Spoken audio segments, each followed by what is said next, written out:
अमृत, देवताओं ने पिया अमृत और शंकर जी ने पिया। तो देवताओं ने अमृत तो पी लिया, तो अमृत पीने वाले देवताओं की पूजा होती है क्या? लेकिन जहर पीने वाले शंकर जी की पूजा होती है कि नहीं? अमृत पीने वाला नहीं पूजा, पर जहर पीने वाला पूजा। इसलिए अपमान का घूंट ही जहर है। इस अपमान के घूंट को पी लो और अपने लक्ष्य की ओर आगे बढ़ो। आप लोग उलझ जाते हैं, अरे उन्होंने हमें ऐसा कह दिया, उन्होंने हमें ऐसा। जमाने का काम ही कहना है, लोग कहेंगे ही, लोगों का काम ही कहना है। आप क्यों ध्यान दे रहे हैं कि उन्होंने आपको ये कह दिया? आप अपने लक्ष्य की ओर चलते रहो। कहने वाले, अच्छा कहने वाले भी बहुत लोग मिलेंगे, बुरा कहने वाले भी बहुत लोग मिलेंगे। आप तो बस चलो, चलते रहो। और जब आप अपने लक्ष्य को प्राप्त कर लोगे, तो जिन राम को माता कैकेयी ने वनवास भेजा, उन्हीं कैकेयी माँ ने बाद में कहा कि राम आप मुझे माफ कर दो। राम जी बोले, माँ मैंने तो कभी आपको कसूरवार ठहराया ही नहीं, आपने कोई गलती की ही नहीं। कैकेयी माँ बोली कि मेरा पुत्र बनकर तुम अगले जन्म में आना। तो वही राम कृष्ण बनकर आए, माता देवकी बनकर कैकेयी आई कि मां बनके तो आऊंगा पर तुम्हारा दूध नहीं पी पाऊंगा। तो वही देवकी बनकर आई। मतलब जिन्होंने राम को वनवास भेजा, जिनके लिए उन्होंने ये शब्द का प्रयोग किया कि राम तुम सारे कपड़े राजसी वस्त्र त्याग कर जंगली वलकल वस्त्र पहन लो। माता सीता के वस्त्र उतरवा करके जंगली वलकर वस्त्र पहनाए। वो माता कैकेयी आज राम जैसे पुत्र को चाहती हैं। वो कैकेयी जो राम को कहती हैं कि दशरथ जी से या तो राम रहेगा अयोध्या में या तो कैकेयी रहेगी अयोध्या में, हटा दो राम को यहां से। वो कैकेयी जो ये कहती हैं कि या राम रहेंगे या कैकेयी रहेंगी, वो कैकेयी कहती हैं कि राम मैं आपकी मां बनना चाहती हूं। अब राम जी ने क्या किया?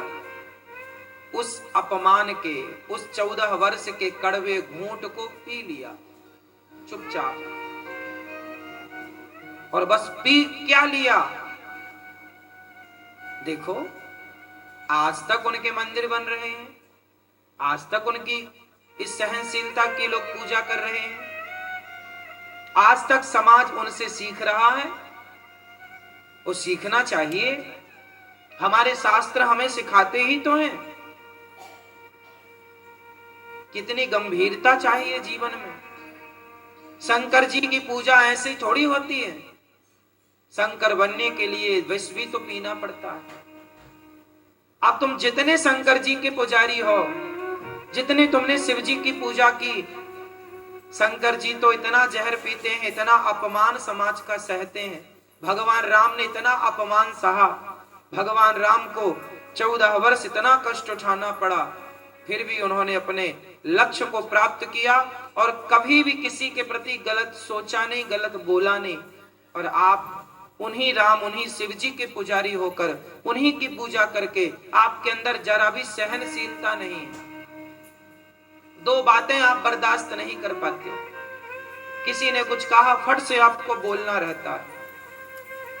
और पूजा उन्हीं की करते हो, तो जिनकी पूजा करते हो कम से कम उनका कुछ तो आचरण जीवन में उतरे, तब तो पूजा का लाभ है। आजकल पूजा का लाभ क्यों नहीं मिलता?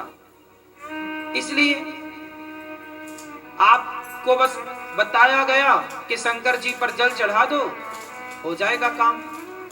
अरे जल चढ़ाने से काम होता तो भैया सब चढ़ा ही रहे हैं। जल चढ़ाने से ही काम ना होगा मेरी माँ। जो शिव जी का स्वरूप है, जो शिव जी का स्वभाव है, उस स्वरूप, उस स्वभाव से शिक्षा लेकर जो शिव जी का आचरण था, वो आचरण हमें अपना बनाना पड़ेगा। शिव जी जैसा कड़वा घूंट पीना पड़ेगा।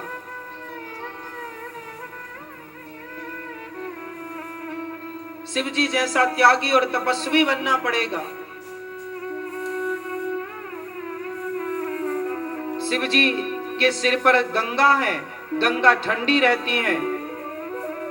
मानो शंकर जी कह रहे हैं कि दिमाग को हमेशा ठंडा रखो। ठंडा जल ऊपर रखा ना शिव जी ने, शंकर जी का दिमाग हमेशा ठंडा रहता है।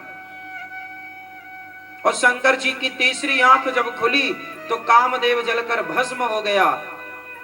अब बताओ, वो शंकर जी जिन्होंने कामदेव को जलाकर भस्म कर दिया, आज बहुत सारे लोग ऐसे हैं जो किसी लड़की को या किसी लड़के को, किसी स्त्री या किसी पुरुष को देखते हैं ना, तो देखते ही उनके अंदर वासना जाग जाती है। वो वासना की दृष्टि से देखते हैं। अब बताओ, हम उन शिव जी के उपासक हैं जिन्होंने कामदेव को जलाकर भस्म कर दिया। हम उन राम के उपासक हैं जिन्होंने अपनी पत्नी के अतिरिक्त पर नारी को कभी गलत भाव से देखा नहीं, स्पर्श नहीं किया। और हम उन राम, उन शिव के उपासक होकर यदि हम उनका आचरण ना लाएं जीवन में, तो फिर जल चढ़ाने से ही कल्याण होगा क्या? बिल्व पत्र और तुलसी दल चढ़ाने से ही कल्याण होगा क्या? इस भूल में मत रहिए कि तुम्हारा कल्याण केवल जल और तुलसी और बिल्व पत्र से ही हो जाएगा। जो आचरण है उन आचरणों को उतारना पड़ेगा।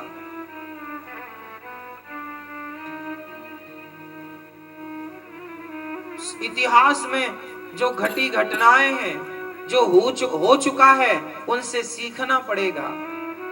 शिव जी जैसा सहनशील होना पड़ेगा।